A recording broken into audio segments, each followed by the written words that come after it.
Welcome to the Launch Family Podcast, where we make sense of modern parenting one real conversation at a time. I'm your host, Jessica Shelley, a former teacher and mom of six, here to help families cut through the noise and discover real, practical strategies for raising resilient, thriving kids.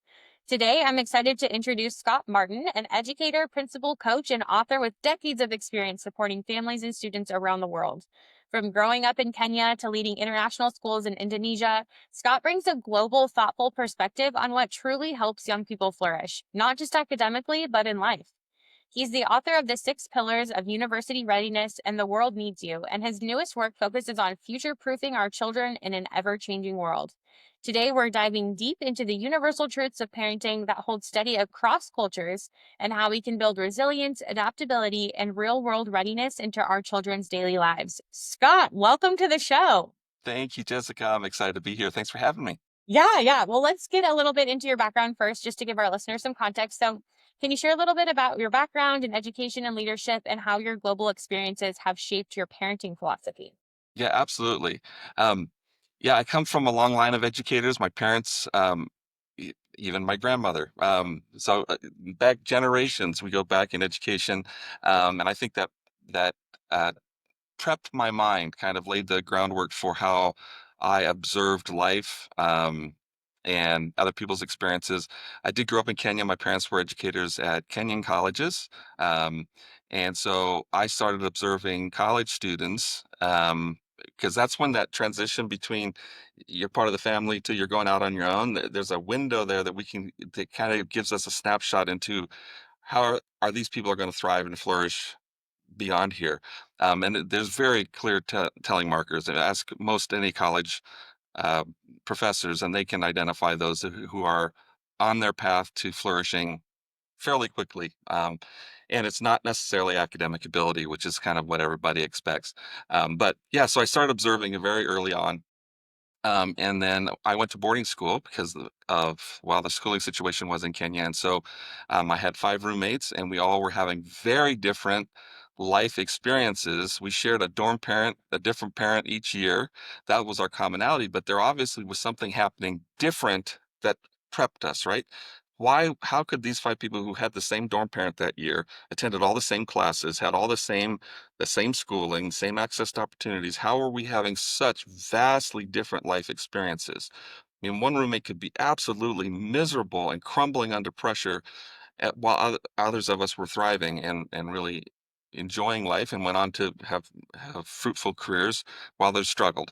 And I really started observing it then. I mean, part of it, I asked my mom, the counselor, the college professor.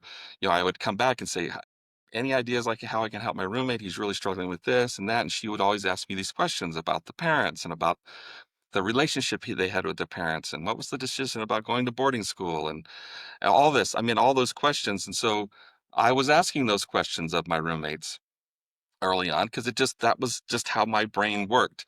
And I have never left education. I keep trying. After I returned to the US for university, and tried to go into business. That was not my passion. I worked with refugees for a few years. I loved that, but it wasn't. That was the cultural component, but it missed something about this. And so I started working with young people then right after that, and have never left. So Amazing. You mentioned like you spent a lot of time observing, and you had mentioned that was from your youth, sitting in on classes and things at the university level, but then also through, your college experience. So what consistently stood out to you about the families whose children have thrived, even in your time as now an education leader? yeah, well, one of the things I noticed right away was none of those students talked about um, how their parents badgered them about school. I mean, none of those students ever had negative things to say about education. They always thought education was great. It was a wonderful opportunity. They learned a lot. Coming from different cultural backgrounds where, parents took on various responsibilities in the education process, those who were flourishing, their parents never told them they must get A's and it was not like that. They taught as a virtue, like education was an opportunity and a virtue, and it was treated with much more respect and less, um, law, more grace, less law. There was just something about the way the interaction between the parents and the education opportunities. Now, most of the students I worked with were high flyers, right? I was at an elite university. They were at, they were top of the line. They were scholarship kids. But you would think that maybe some of those would have been ones that were really, somebody had really harped on them as far as their education. And for the most part, there's some exceptions, but for the most part, those who were really flourishing weren't, they got A's, but they weren't trying to get A's. They were trying to learn, and they were trying to get as much out of a class, and they weren't thinking about what does the professor need me to get. And there was a great deal of contentment that came, that great success came with it. Yeah, lots of A's, a few B's occasionally, but they weren't destroyed by a B. Where I would see other students distraught. I mean, in my office as college students, in tears, my life is over. I think I'm going to get a B. Like, you haven't even gotten the B yet. Like, wait, wait, at least to get it to panic. So there was something going on there. And like I said, I was watching, like I was just observing all of this across and listening to professors talking about the students and those that were the good ones, right? What was it? What made it a good one? Um, and it wasn't a natural giftedness. It wasn't like they all had the same IQ. Nope. A whole variety of natural abilities, whole variety of school backgrounds, a whole variety of even students coming from the same country, both students thriving, even though they'd had very different access to education.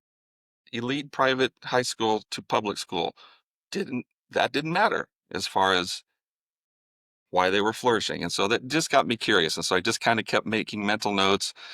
When I went overseas and was a high school principal there, and now I'm looking less at college students and more at junior high and high school kids. And I spent 7 years trying to figure those kids out, right? Trying to figure out those families um, and observing parent behavior as an administrator, and one that was pretty open. Like, parents were very comfortable coming in whatever state they were in Mhm. to talk to me, and students were too. Like, they would talk about their parents. Like, I was the guidance counselor, college counselor, high school principal, all in one role. So um, they were very open to that, and it really made for a lot of wonderful learning. It kind of took all those observations from the years and started to be able to identify things that were popping out. What were some of those things that were popping out? Or Yeah, so any one of the things universal that was truths? popping up, well, one of the things when I looked at, we hear a lot about academic excellence. We hear a lot about grit and resilience, doing hard things and sticking with it, and how there's something changes in the brain, something changes in the life of the student when they do hard things and stick with hard things. That was definitely one of them. We observed that.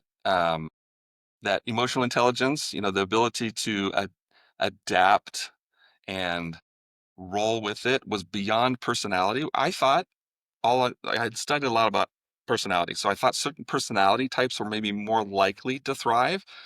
But really, what I learned was that you could learn those skills regardless of what your natural personality bent. So some personalities I think are kind of bent toward um, maybe a little bit more adaptability and a little bit more flexibility in terms of connection. Um, but definitely those are skills that could be learned. You could learn to observe people's emotions, and you could affect people's motions in positive ways. And those, when you did that, good things happened. Um, Critical thinking, I talk about, it's kind of linked in a bunch of these things. The thing that I didn't get until really late was integrated wellness. I didn't get it. Like, I was an athlete, so I was fit, but I didn't know anything about wellness. It's been a struggle for me throughout my life. It's been a hindrance for me, and it's one thing that I think I dropped the ball on raising my kid. It wasn't until late. I don't know where I thought we were supposed to get wellness, or if we were supposed to learn it as adults. Or I don't know what I thought about it. Mhm. I clearly hadn't thought about it enough. Um, and then the other one that's just really obvious is social impact. That if we live lives that are not connected, then we're not flourishing. They're just there wasn't we I have not observed flourishing in isolation. And so social connection, social impact, whatever I do, how does what I do impact others is a really important connection and not a natural one. Like that's kids aren't born with that, right? They have to learn that.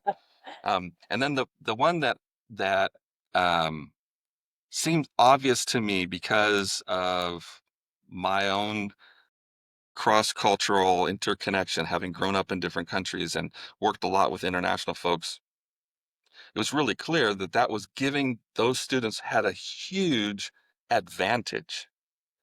And again, that's life circumstance. You can't really control that, except you totally can control it, right? So cultural competency, there wasn't language when I was growing up around it, but thankfully there's been some great research done. And now we know more about cultural competency, and in a more interconnected global society, that skill set, which comes naturally to kids who grew up cross-culturally, can be learned. And it turns out those who learn it, the sooner they learn it, they're flourishing. In fact, it's because, and I kind of call it one of my linchpins, because in cultural competency, we learn empathy. In cultural competency, we experience grit and resilience. We observe. Um, it requires critical thinking to fully comprehend. So it's one of those things that as you develop, if you only going to work on one thing, if you work on cultural competency, it covers a whole bunch of bases. Mm, And so my previous secret for every family was community service, volunteer as a family, start when your kids are little, start picking up trash with your toddler. As soon as they can walk, they can pick up trash, start doing things. And I stand by that. All that stuff is true. Helping in the soup kitchen. I've never met a kid whose parents volunteered in a soup kitchen who didn't thrive and flourish in life. mm, I've just never met one. mhm, I've never I've met a lot of homeless people. I've never met one of them that used to work in a soup kitchen when they were a kid, mhm. ever. They talk a lot about a lot of selfish things they did as children and how that has led to their suffering in life, that they were all about themselves and they didn't have community and they don't have people. That's true, but that flip side of that isn't. Um, so on the practical side, easy volunteering, and it turns out the research proved, and that when I did my master's, I was particularly curious. I got to do my research on it. Was I wanted to know if I forced my kids to volunteer and to do things for others, am I hurting or helping them? Because I thought Interesting. anytime I force a kid to do it, I feel like I'm manipulating. I always felt kind of icky about it. Yeah. Turns out that forced volunteerism actually has exactly the same positive impact and almost no, unless there's some kind of weird family something, almost no negative impact. Wow. Kids, I have counseled hundreds of kids who have blamed their parents for lots of things. Not a single one has ever said, my parents made me paint schools when I was little or teach little kids how to, speak English. None of them ever said, I can't believe they made me do something nice for someone else. Never. It never comes up. But flourishing kids, when I say, can you come up with a nodal moment that you're just like, I think that's when my life changed. I think that's when I saw the world different. So many of them came in times when they were doing something that had no personal benefit. They Mm. weren't getting They weren't there to get anything out of it. They fought tooth and nail. They tried to avoid it. They barely participated, and they still got this rich, life-changing impact out of it. So Yeah. And I think, you had mentioned another thing of, just like cultural awareness, even. What are some ways that families, or like maybe even resources that families can do to take that first step towards building that? Since it seems like if you can pour into that, then a lot of other things kind of come from that as well. 100%, absolutely, absolutely. So in cultural competency, it's about one understanding that I am having a unique to me experience in life. What I experience is unique to me for reasons. So I however I feel about anything is related to how I've grown up, to my family, to how my family thinks. And just talking about that is the first step. It's super easy. It's just observing and saying, even just changing our language. To me, that seems kind of weird, as opposed to that's weird, right?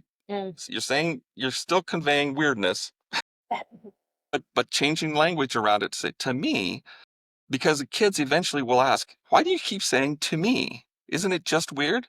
Oh no, uh, they may not think it's weird at all. Well, Mm. how could that be?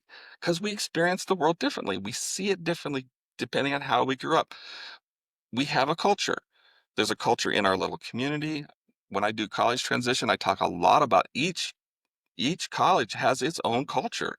It has its own language. It has its own acronyms. Most businesses, when you start working at a company, they talk different. It still may be English, but they say clusters of letters that you don't know what they mean. And that's culture. That's how they operate. And so um, that and it what makes helps people to thrive whenever they move into a new space is those cultural adaptive skills. So when you learn into a new place, if you don't immediately judge, if you come in just to learn and observe, which is how you do culture, then those those people don't quit. They may quit later, but they work through the first 6 months observing, interacting. They may eventually come to the conclusion that this is not a good fit, but they don't just like, that place was weird. Those people were weird. I couldn't work with those people. You never hear that. And again, that's how you see flourishing versus floundering. Yeah. I meet people and come to me for coaching all the time, and I hear this floundering. Everything's happening to me. Oh, you don't really haven't had a lot of cross-cultural experience, have you? You haven't like so in terms of practical for families, if you can give your kids dramatic cross-cultural experiences. Um, we took our son, we were blessed to be invited to weddings, uh, but we took our son to weddings, and we were particularly anxious to take him to weddings that were in different cultural Mm. groups. So, if in the spring, I maybe would get, when I worked at the university, I'd maybe get 10 invitations to weddings. Wow. We would attend a predominantly African American wedding if I had to choose two on a weekend, because I knew that there was going to be cultural elements there that I wouldn't know. So it'd be interesting, but also it would be a different group of people than my kid would experience in his public school setting. It would just be done differently than the other weddings that we'd been to. What's the value of going to experiences that we've been to before? Okay, they're fun. We should do fun things. But we should also take chances. So we would go to, like, if there was, I remember I took my son when he was about 4. I took him to, like, there was a tour of Chinese acrobats that came through town. We Uh, went to that.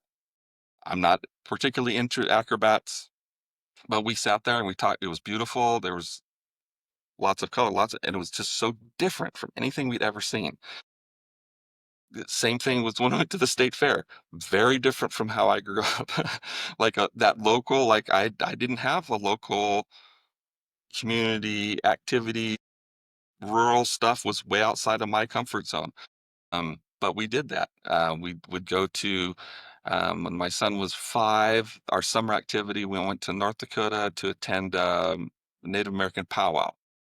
He Amazing. spent 3 days at the powwow. He still, one of the pictures he took to college was a picture of him at 5 or 6 years old with a Native American singer who had performed at the powwow.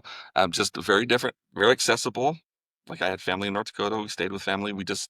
What we chose in terms of activities sometimes is a little different than certainly than, and things that are happening all around us that we don't even know necessarily, we don't even pay attention to, because again, it's a culture, right?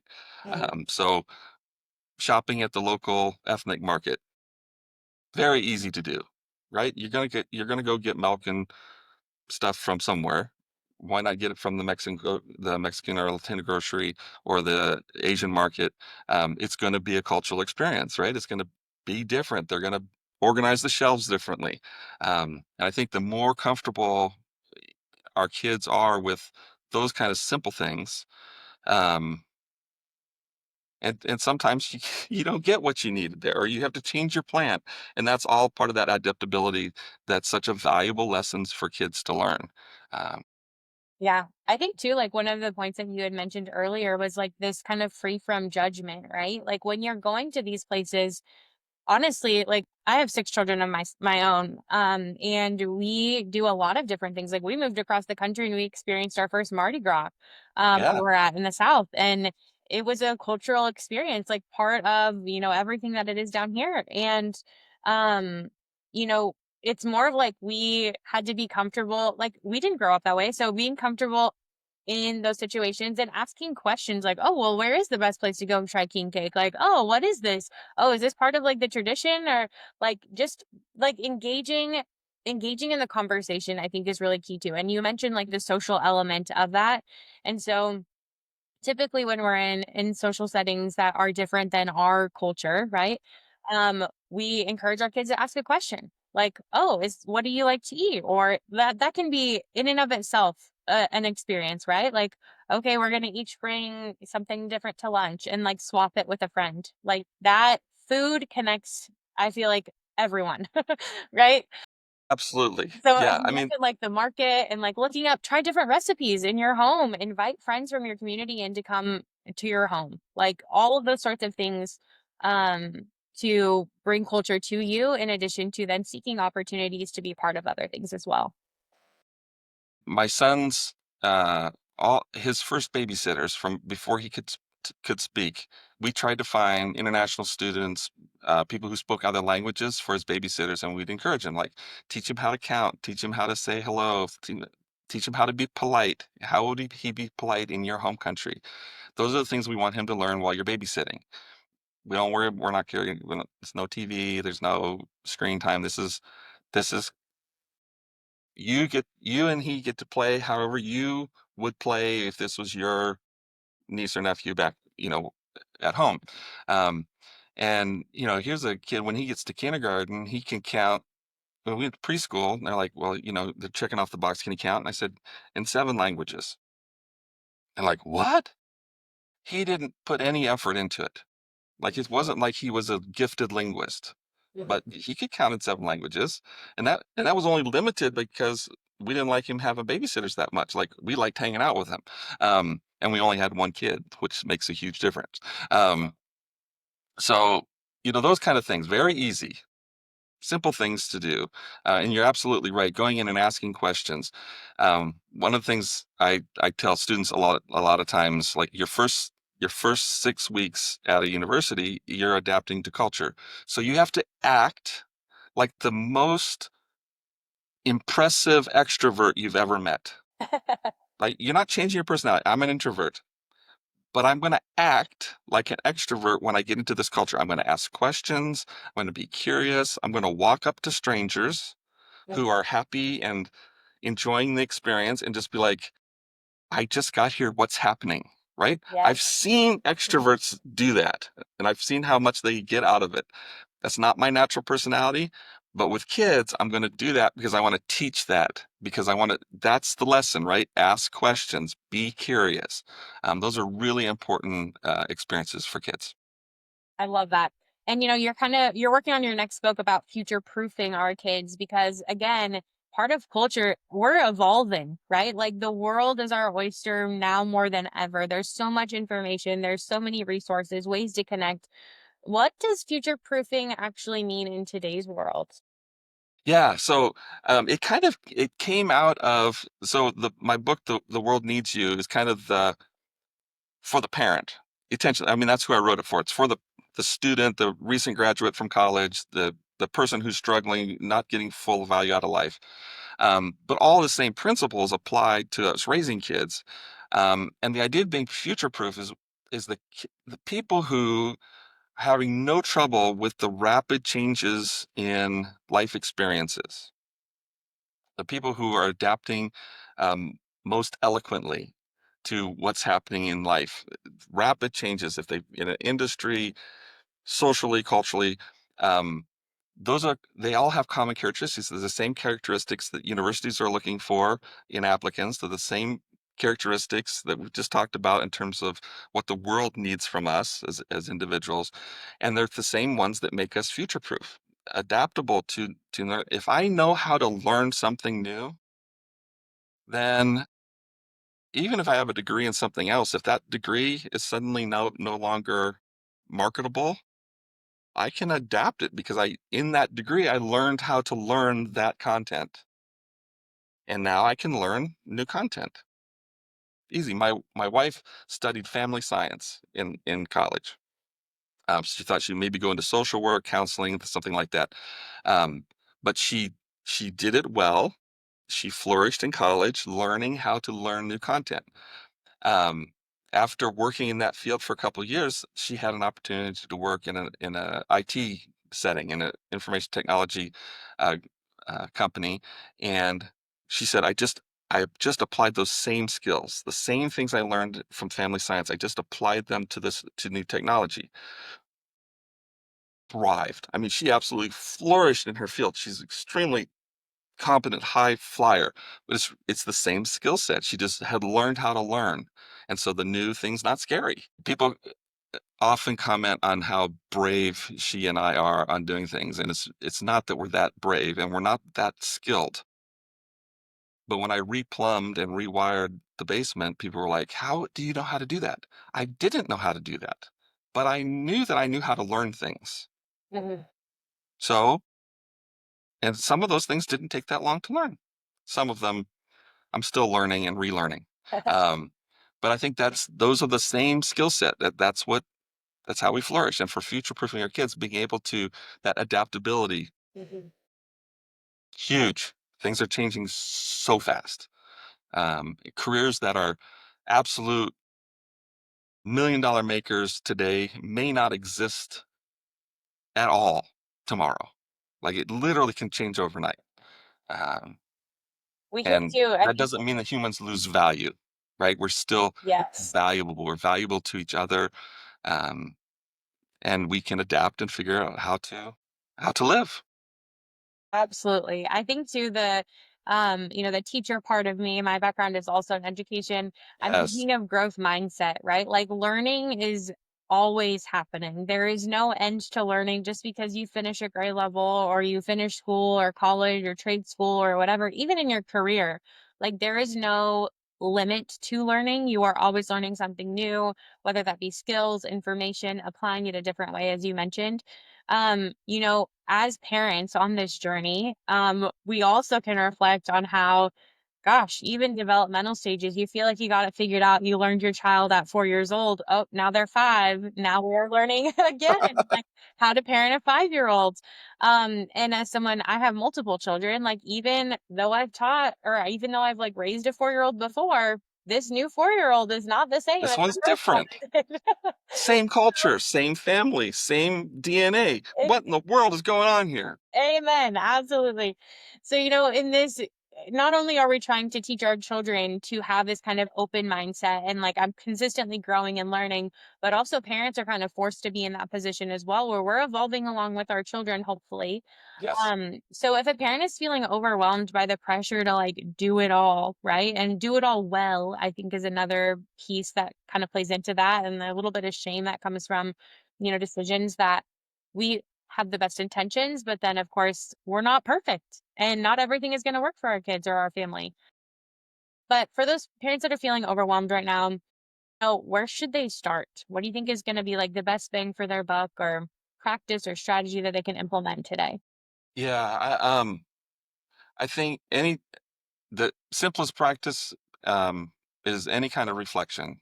Taking 30 seconds, even building it into as you brush your teeth. Think about, how did I mess up today? What did I learn from that? And sometimes it will take us well, our teeth will be really, really clean by the time we get through that list, right? But taking a moment just to reflect, the humility to say I messed up. I know parents are super scared to admit that to each other, to spouses, to themselves, and especially to their kids. Huge mistake. You have to admit, I messed up. I did that wrong. To a kid who was was chatting in your ear, and you're like, you actually were right. You corrected me wrong. Like the sass, not okay. But your point is well taken. I was wrong. You actually are correct in this. However, we're going to learn from this because you corrected me incorrectly. So now we both have some time. We both need a timeout. We're both going to take a moment and reflect. But I think those moments of reflection, doing that as a family is hard. Um, it's exhausting. But I think in particularly, I mean, practicing it occasionally, my mom was great. We kind of had a Friday reflections, um, growing up when we would come back when we were in boarding school, she would, we would actually go out on a family trip someplace cool. We were in Africa. There were lots of cool places. Um, and she would kind of force feed us reflection. Mm, It came in the, I didn't know that was happening because she's good at it, right? It came in the form of, I really want to know what you're learning in school, not just content, although that's fine, but I want to know, like, tell me about your friends. Tell me about what makes, like, okay, Todd's your best friend. Why is Todd your best friend? What makes him better than other friends? A lot of that reflective um, storytelling back and forth. Oh, I had a friend like that. Those are, I think, really important to do. And again, but no shame, right? We don't get that right either. We try things. We experiment and we fail. We experiment and we fail. And we experiment and we fail. And that's the success. right. Is that progress over time? It's all baby steps. Like there's no perfection. Like social media, I think, has given us this impression that you can snap your fingers and have a clean room, right? Like that is not reality. How many takes, what's happening behind the scenes? It is messy in everyone's home. Like it is, like the learning process is messy because for every failure is one step closer to that success, that one thing that works. But you're learning along the way. Like that is like learning. Your the failures is what how you learn and move forward. But at Lunch Family, so we've created a parenting guide called Emmy. And so she's kind of like that on-call support system for navigating these Yeah, I saw that. It's really cool. yeah, with like navigating modern family life. And so parents can actually ask anything from emotional challenges to school routines. So before we go, I want to share just a question that has been asked and get your take on it as someone who's been in the trenches with them. So the question is, my child struggles with change. How can I help them become more adaptable over time? So any daily practices or approaches that you can maybe recommend for parents Yeah. to So the natural thing that I've seen families do, cross culturally, change is a big thing, and we see kids really struggle, like major struggles. So I totally get the question. Um, the natural tendency is to try to give them as much structure as possible, Mm, and there's a difference between structure and change. And so, um, though people who struggle with change need more and more practice, and they need successes in change. And so, um, my push for families where kids are struggling with change is more practice, more change, more practice, more change, and identify. I mean, listen closely to the emotional impact, right? Um, Pay attention to your kids when they're struggling. Help them with the language around the struggle. Help them to articulate what they're feeling. Identify if that's a real issue or if that's temporary. I'm going on a trip this weekend. I woke up very anxious today. I'm a fairly well adapted, I would say a flourishing individual, but this morning I felt pretty weak. mm, And my anxiety was high, and I thought, I need to get back on medicine here. What is going on? Um, and it was really, I haven't been on a trip in a while. I haven't traveled. There's a lot of unknowns. I hadn't thought through all those things. Talked through with my wife, talked through with a friend, kind of got a handle on some things. I feel great now. And not that I'm not still nervous about unknowns in travel, but that I'm out of practice. And the things that make us uncomfortable, we need more practice at so that when we face them on our own without the support, I mean, right now, you've identified your kids struggling with change, you're already winning, mm-hmm. I right? love You're already winning. So now go go through it with them. That's your support as much as you can, or get them the support they need when they need it. But yeah, lots of more practice. Yeah, I think too, like when it comes to change, we think about like these big transitions, right? Of like, oh, I'm gonna move, or I'm gonna go to a new school, or I'm gonna start a new hobby or sport, or join a new team. But it could also be like, oh, we normally have tacos on Tuesday and we're gonna have spaghetti, right? So like just disrupting the flow of their normal routine can help them build that kind of resilience, maybe even for those bigger moments. But I love how you also mentioned like being in tune with the emotions, because there is a lot that goes into, starting a new sports team or starting a new school or moving across the country. Like there's a little bit of, grief from their friendships, or a worry of like, oh no, they're not going to be my friend, Yeah. family implications. So there are changes that feel more manageable in the day to day that you can help kind of build those little baby steps. But then, of course, when there's these big changes, like we don't need to talk about why we're not going to have tacos tonight and instead we're having spaghetti. Like, okay, I'm sorry, you're disappointed. We can have tacos tomorrow. like, but those bigger ones definitely need that airtime. And that can. But if you have a kid who is struggling with change and they have that immediate reaction to, we always have tacos on Tuesday, they've now identified for you that change in routine is a challenge for them. This is a great learning moment. This is a moment where Yes. the other kids don't need an explanation, right? Mhm. And as parents, sometimes you change things and they don't need an explanation right now because you're still dealing with some stuff, right? But it is a good moment to come back to that person later and say, you know what, I noticed that that felt disruptive. What do you think? Why do you think that is? Like, do you think everybody has tacos on Tuesday? Like, what made that weird? Um, just give them a chance to process it and learn the language. That's that emotional intelligence. Learn, what am I feeling? What I'm feeling is worth talking about. It's it's valuable. Um, but this is not a life altering thing. And if I have to sit in a different seat or I have to sit on a different side of the table, I mean, those are little things that you can do that really help build that resilience. Um, when we played games with when my son was growing up, we often would make one of the consequences of losing to lose your seat. Like you had to physically get up and move.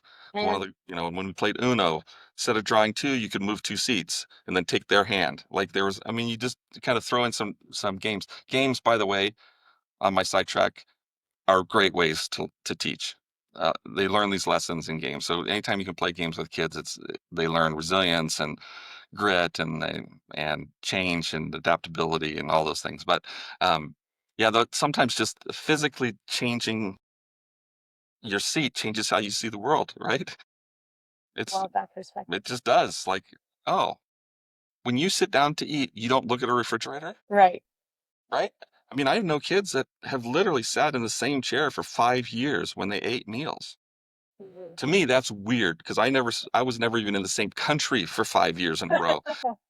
But changing that perspective, just is helpful. One of the things that I encourage parents to do when you've got little kids, if you haven't done this before, sit in the back seat and kind of hunch down to the head level of your child and look at the world. Because I don't know about your car, but in my car with my kid growing up, all he saw was blue sky and trees. Amazing. Like there's a reason he couldn't find his way home. He had never seen any buildings because his car seat in the car we had, he didn't see any buildings. And that's just that's adaptability, right? That's us seeing the world differently. That's cultural competency. They see the world differently than us. And it's a good lesson for us to remember as parents too. Oh my gosh. Well, Scott, thank you so, so much for sharing your global perspective, years of wisdom, and incredibly insights with us today. The work that you do really reminds us that preparing our kids for the future isn't about rigid plans or one set destination. It's about building the adaptability, resilience, and the deep human connection. For listeners, if you've loved today's conversations, be sure to subscribe, leave a review, and check out Scott's books, The 6 Pillars of University Readiness and The World Needs You. Perfect resources for any parent who wants to build future ready kids, one meaningful step at a time. Until next time, remember, raising resilient kids starts not with perfection, but with everyday intentional choices, and you're already on the right path. Thank you guys so much. Have a good one.